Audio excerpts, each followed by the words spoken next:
Então, a letra CAF, ela é uma letra especial, não é? Ela tem duas formas e ela é a primeira das letras sofite.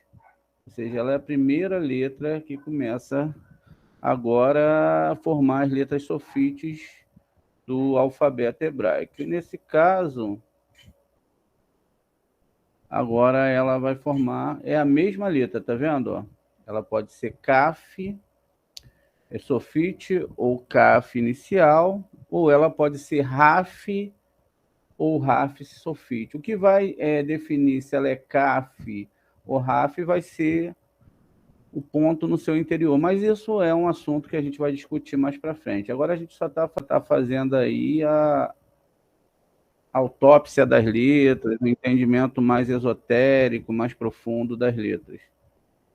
Então essa é a questão agora que a gente está discutindo sobre as letras hebraicas, é sobre isso.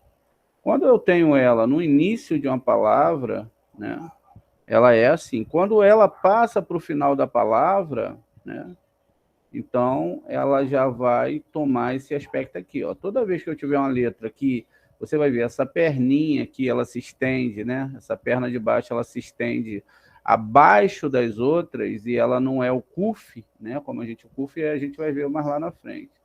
Então ela é a letra RAF ou qualquer outra letra sofite, como a gente vai ver futuramente. Isso faz parte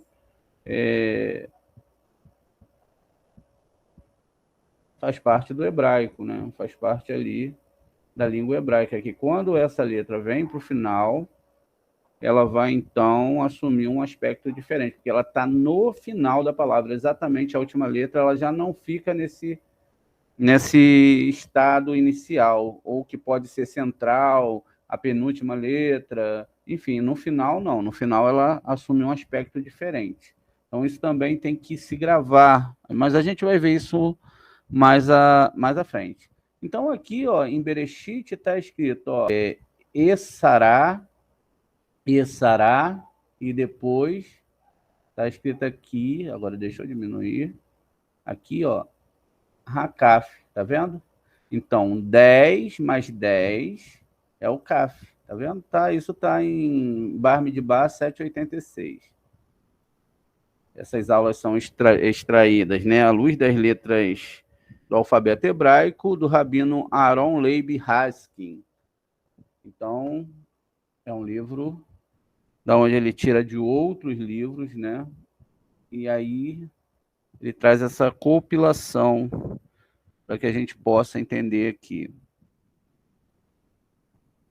Então, dentro da própria Torá, tá vendo? Existe lá a palavra Kaf ligada que é o Ketoret, né? Aqui eu tenho Chetei, Acere, que é 10 também, Mileote, Ketoret, tá vendo? Então isso faz parte do Ketoret. 10 mais 10, né? Conforme está escrito lá, ou seja, se eu tenho 10 mais 10 igual a 20. Então, 10 mais 10 é o CAF. Quem está falando isso é a Torá, tá? 10 mais 10 é o CAF. Então, o assunto ali é o CAF, né? E aí, se a gente pega a palavra aqui, Asrim, né? Serim, Asrim, a gente vai ter exatamente essas letras aqui, ó, que é 10.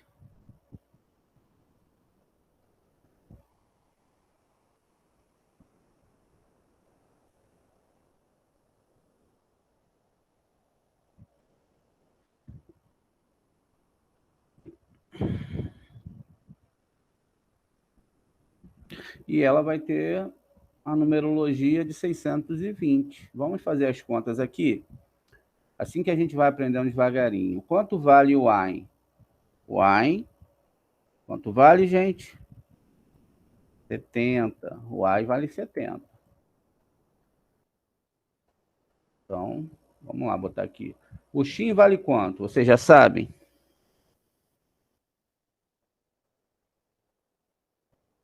300. 300. Isso, 300. E o reis?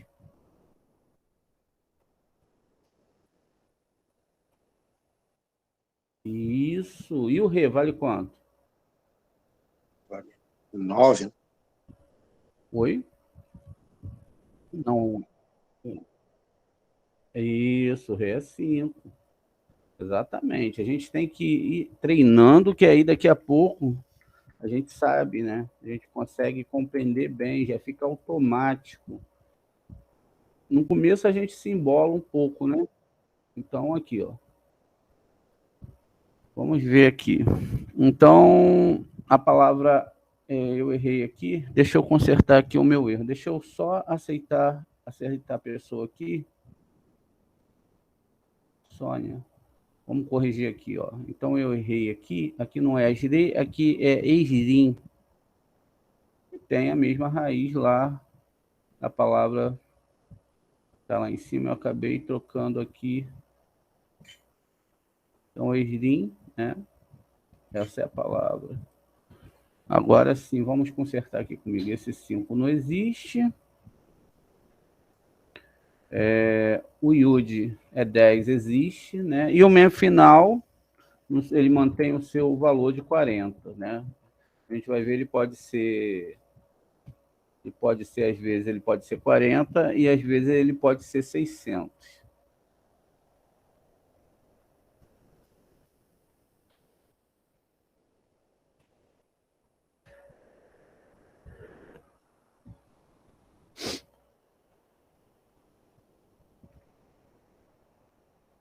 Então, vamos lá. Vamos ver se a gente está certo aqui nesse cálculo. Vamos ver quanto vai dar. Vamos ver se está certo e quanto vai dar.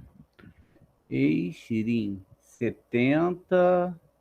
Agora faça uma conta para mim e vê quanto vai dar isso aí. Vamos ver quanto vai dar esse número.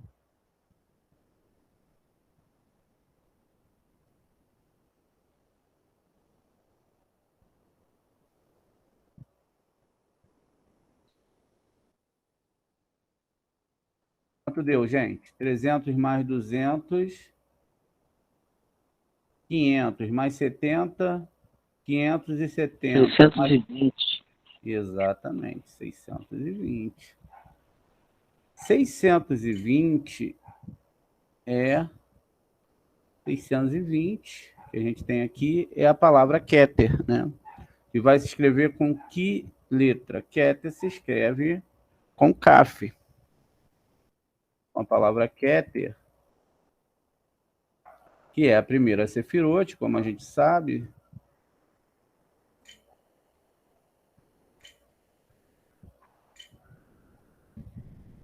Vamos fazer aqui a conta para a gente ver aqui. O CAF vale quanto? A gente já está acabando, acabou de falar do CAF. Quanto ele vale? 20. 20. Então vamos botar aqui. A última letra do alfabeto hebraico, o TAV, vale quanto? 400. Exatamente.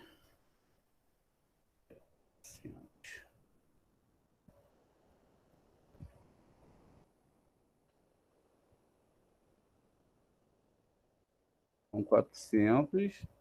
E o Reich eu vou pegar aqui em cima. Tá vendo? O mesmo valor da palavra Esrim, não é? É o mesmo valor da palavra Keter. Então, a gente está falando aqui de Keter. A gente sabe aqui nesse sentido que a gente tem uns planetas que representam aqui, mas que nesse caso, em especial, né, a gente é só uma representação mais baixa da árvore sefirótica, que na verdade essas sefirotes superiores ela não tem representação, elas na verdade já são os mundos espirituais. Então, é exatamente essa primeira sefirote aqui, ó. É da onde surge toda a espiritualidade, né? E de onde vêm todas as forças espirituais e os desejos. Então, veja. Então, aqui eu tenho Keter.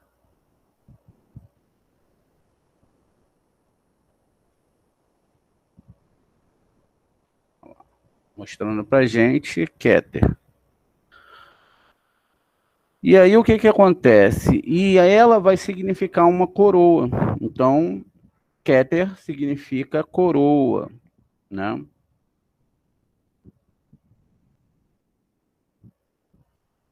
Que é o ornamento colocado sobre a cabeça do rei.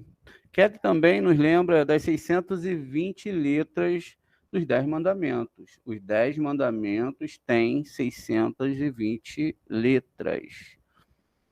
Deus coroou a nação, né? Nossa nação, todo aquele que vai direto a eles, dando para a gente a Torá. E tornou-se a razão de sermos quem nós somos espiritualmente, né? Seguir os 613 mandamentos. A gente já sabe que os 613 mandamentos não são 613 mandamentos, mas são 613 desejos dentro da alma que devem ser corrigidos e que agora a gente só consegue corrigir 288, como a gente vai ver em outras aulas. E aí, o que acontece? E existem 7 leis que são chamadas de leis Bnei Noa. Por quê? Noa, ele não começa vindo aqui para as sefirot superiores, né? Então, olha como é que a coisa funciona. Se ele não vem aqui para as sefirot superiores, nem mesmo os patriarcas ousaram ir para as sefirot superiores. Por isso que o Eterno só se apresenta para eles como Shaddai, que é o nível que está aqui na Lua. Então, tem gente hoje que quer já ser judeu e controlar, né, essas 613 leis. O que vai acontecer? A pessoa vai entrar num problema muito grande, porque ela agora deseja ser aquilo que ela não quer. Então, por isso que a gente fala que as pessoas têm que começar como um Bnei Noa. Primeiro, conseguir seguir essas leis, que são esses passos referentes a essas sefirot. Ou seja, chegar no nível espiritual e ali, depois dela chegar nesse nível espiritual, então ela pode galgar caminhos superiores. Um exemplo, nós temos um vale, e nesse vale tem 2 extremos. Ali tem uma parte ali que está aberta muito fundo. E aí tem um local para pular de um lado para o outro. Eu posso imaginar que eu consigo pular, então eu dou um impulso, eu venho correndo e pulo. Mas quando eu chego lá pertinho, eu vejo que eu não consegui. O que vai acontecer? Eu vou me desbarrancar abaixo ali, daquele precipício. Eu não tenho força para isso.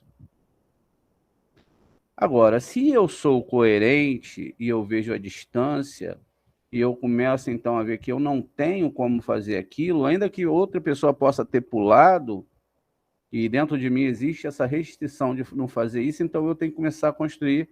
Se eu não consigo agora, construir uma ponte, ou talvez um deckzinho que vai me levar um pouquinho mais à frente, aí sim, a partir daquele momento eu posso pular. Mas como às vezes a gente tem uma percepção de ego muito grande, a gente não. A gente já quer pular exatamente lá para aquele nível, e já naquele nível a gente já quer criar asa, se for possível, e se for possível, algumas pessoas vão querer até ser mais do que o próprio judeu. Tá entendendo? Eles vão pular e vão cair, mas mesmo assim eles vão falar que eles pularam de asa delta, e aí eles vão dar a volta na montanha, vão cair lá em cima de novo e vão querer ser mais do que o judeu, fazer mais do que o próprio povo que está ali, mais antigo dentro desses conceitos de Torá, faz, né? E aí o que acontece? Se eu tenho 613 leis, mais essas 7 leis, né, que são chamadas de leis, né, Bnei Noa, mas que são, na verdade, esses 7 níveis que eu tenho que percorrer para chegar lá em cima, então eu tenho 620 letras, 620 que é o número. Então, na Kabbalah... Opa! Fala, Leôncio, pode falar, meu querido. Ô, Moré, nessa linha, tá, eu sempre tive uma dúvida, tá, porque tem 613 preceitos, né, que é do judaico, e mais os 7 do Benei Noah, tá? Aonde que se insere os 10 mandamentos? Tá? Como que se explica esses 10 mandamentos? Tá? Na verdade, Que são 10 mandamentos que são falados, chamado de Aserei Hadberot. E, na verdade, são 14 palavras. No total, são 14 palavras. Dentro desse texto, né, você tem ali codificados o total de 620 letras judaicas. Por isso que aí chega essa conta, porque Keter é 620, tá vendo? Por exemplo, por que Moshe foi Moshe? Porque antes ele foi Noa, não é? Então, primeiro ele tinha que perceber essa realidade aqui. Quando a gente fala dessa realidade, a gente está falando, sim, do físico, mas a gente também está falando das nossas sefirotes interiores, e aqui é chamado Zerampim. Então, ele, para perceber a outra realidade, ele tinha que criar uma alma. Na maioria das vezes, quando a gente começa na questão do Bnei Noah, ele não tem uma alma ainda. Por isso que nós, aqui nesse mundo, quando a gente pega a arca, que ela é dividida, não é? Em três níveis, o que acontece? O primeiro nível é humano, que está te falando da alma, né? O primeiro nível está aqui em cima, em Binar, é o nível humano. O segundo nível é onde os animais ficam. E o terceiro nível aqui já é o lixo. Tá entendendo? A coisa é séria. Então, quer dizer, eu não posso chegar daqui e já querer pular para aqui. Então, eu tenho que percepcionar, tenho que entender, estudar bastante a Torá. Da onde que a gente tira essa ideia? Do próprio livro de Josué, no capítulo 5, lá diz que eles fizeram a segunda circuncisão. Quer dizer, aquelas pessoas ficaram o tempo todo com Moshe, ali na travessia dos 40 anos do deserto, mas eles não tinham feito a circuncisão, porque eles não entendiam a Torá ainda. Como que as pessoas hoje querem seguir a Torá se elas não entendem a Torá ainda? Você está entendendo? E aí o que a gente fala? A gente pode fazer todas as festas, pode fazer tudo? Sim, pode, porque a gente vai estar ensaiando. E num ensaio cabe o erro.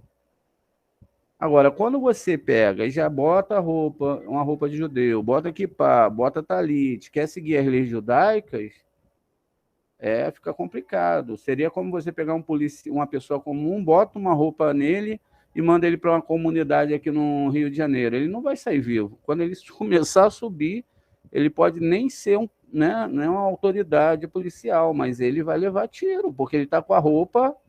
Você está entendendo?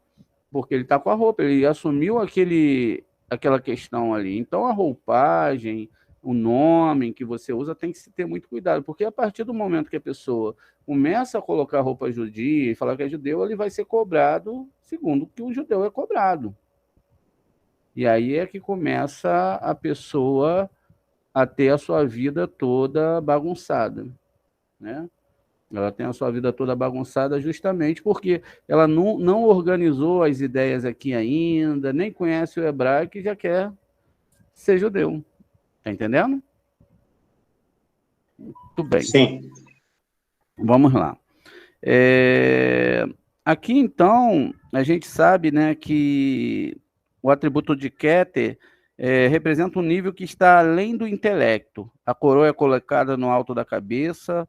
Obviamente, nossa cabeça é o recipiente que encerra o cérebro, a base do intelecto e do pensamento. Porém, a coroa repousa acima da cabeça, além do raciocínio, o que pode ser maior do que o intelecto, né?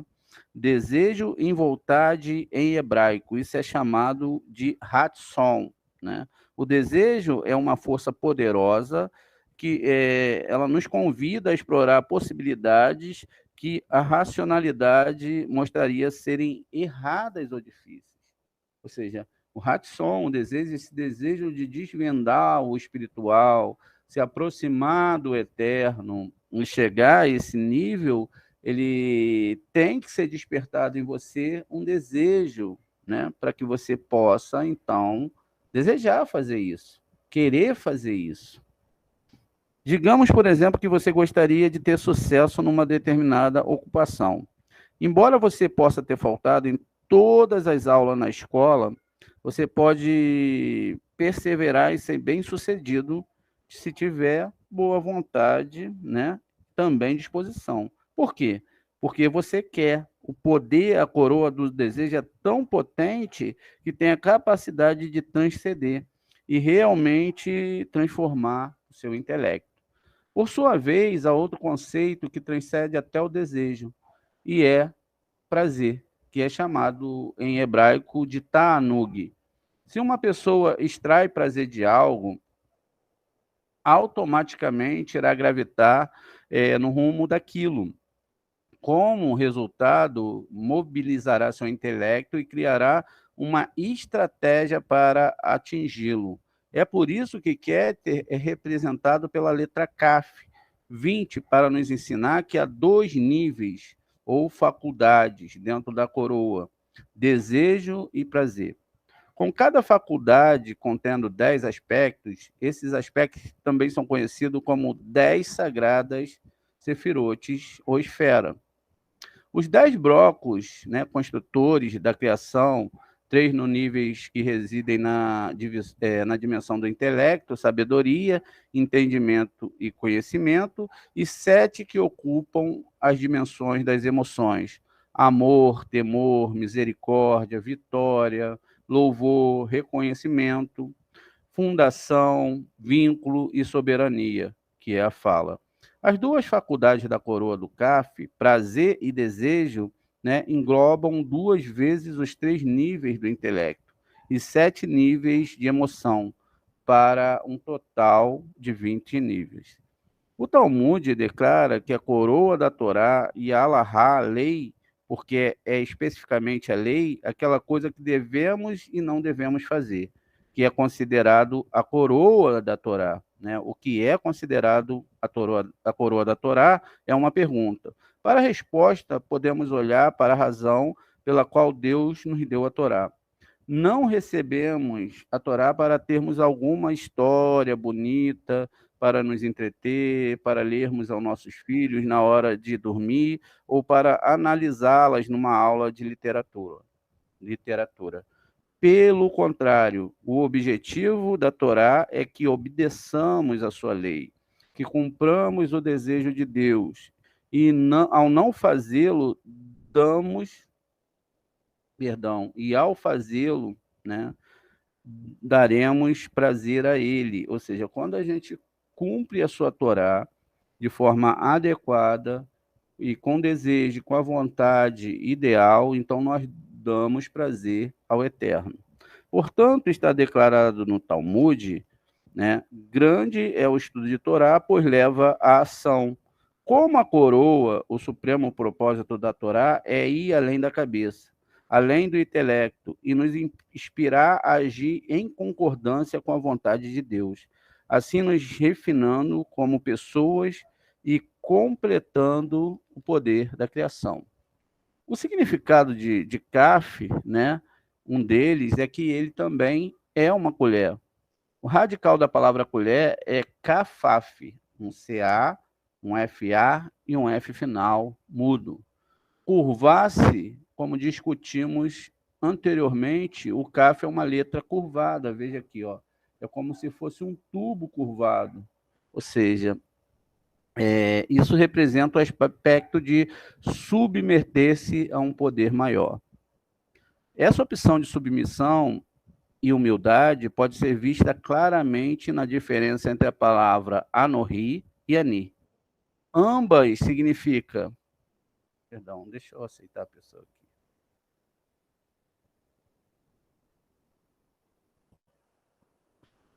A gente está falando de Eni e a Eni chegou, né? Então, vamos lá. Então, essa palavra anorri e ani, ambas significam eu. Quando uma pessoa passa o dia inteiro dizendo eu, tem um problema com egoísmo. Como se supera esta autovalorização? Como a gente supera isso? Acrescentando-se um caf ao ani. Ani, né, que é escrito com Aleph, Nun,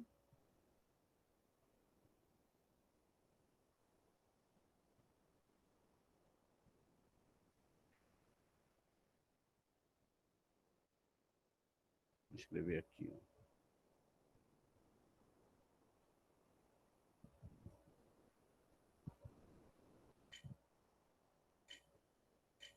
Olha lá, Ani é escrito assim, que é eu, né?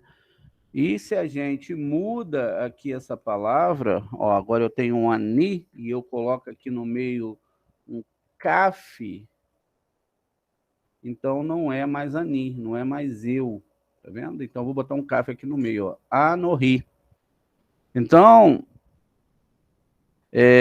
Anorri, né? Quando o eu se submete a Deus, quando reconhece, se curva a um poder mais elevado através do Kaf.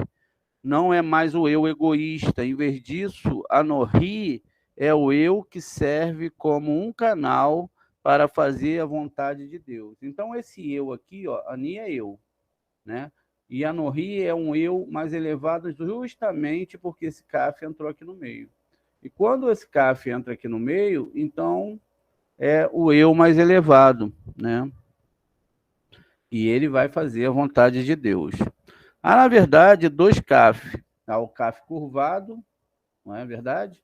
A gente está vendo aqui em cima, ó, um Kaf curvado. E o reto, o Kaf sofite, que é esse aqui, ó. O Kaf curvado e o sofite. E qual a diferença entre esses dois Kafs? Então, previamente a gente já explicou sobre Ket, a coroa do rei é formada por dois níveis, prazer e desejo. Também foi descrita como representando os aspectos interno e externo do rei. Nesse caso, interno se refere ao relacionamento do rei consigo mesmo, ao passo que o externo é o seu relacionamento com o mundo, seu reino. Quanto ao aspecto interno do rei, ele não precisa necessariamente ser rei, está sob os seus incessantes exigências de seu cargo. Ele deseja viver dentro dos limites da própria vontade. Um mundo interior de estudo, erudição, espiritualidade e família, este é o significado da passagem lá de 1 Samuel 2, em relação ao rei Saul. Então, quando a gente chega nessa relação, né, dos ombros para cima, ele era o mais alto que o restante do seu povo, ou seja, isolado do povo. A coroa do rei, no entanto, exige também o cafe reto, que se desenrola para descer até os seus súditos, o nível externo da existência do rei. Ele é conclamado a interagir e ser responsável e benevolente com o seu reino. O cave curvo representa o rei introvertido ou invertido, que permanece isolado dentro do seu mundo interiorizado. O caf reto, semelhante ao vave, representa o rei que desce de seu nível alto e chega aos outros a fim de comunicar-se com ele e os governar. O interessante, porém, é observarmos que quando se afixa o caf reto como sufixo a uma palavra, isso acrescenta a palavra você ao radical. Como está escrito, eu exaltarei você, que é essa palavra aqui, ó. Eu exaltarei você. Deixa eu escrever aqui.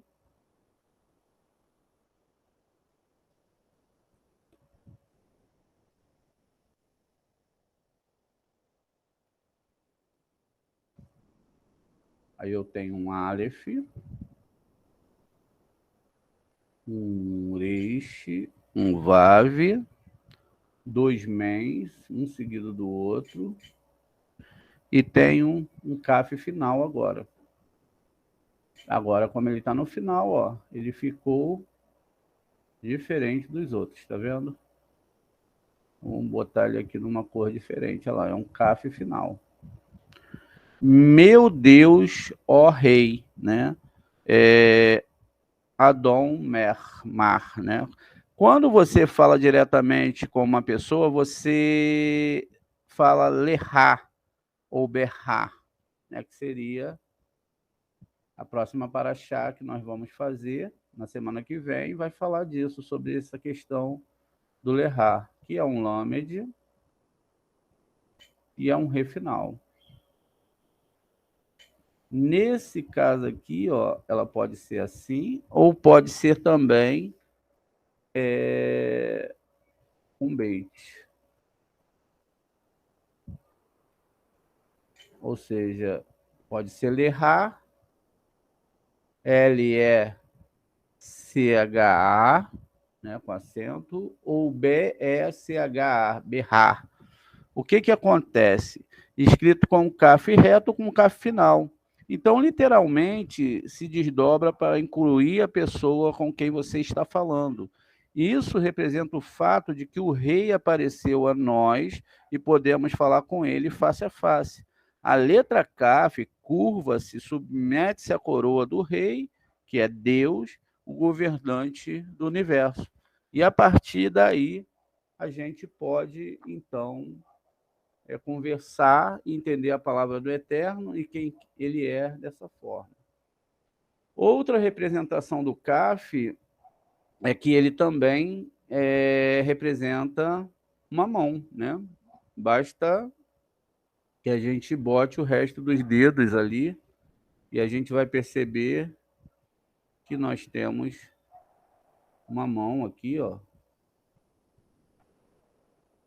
Só para a gente ver aqui mais ou menos, olha. Então, isso diz que a mão não é o Yud, como dizem alguns estudiosos aí, né? Mas que a mão é exatamente a letra Kaf, né? Olha isso. Então, ali eu tenho uma mão também representado pela letra Kaf. Gente, a aula sobre a letra Kaf é essa. Amanhã falaremos da letra Lamed, tá bom? Se vocês tiverem alguma pergunta, basta fazê-la.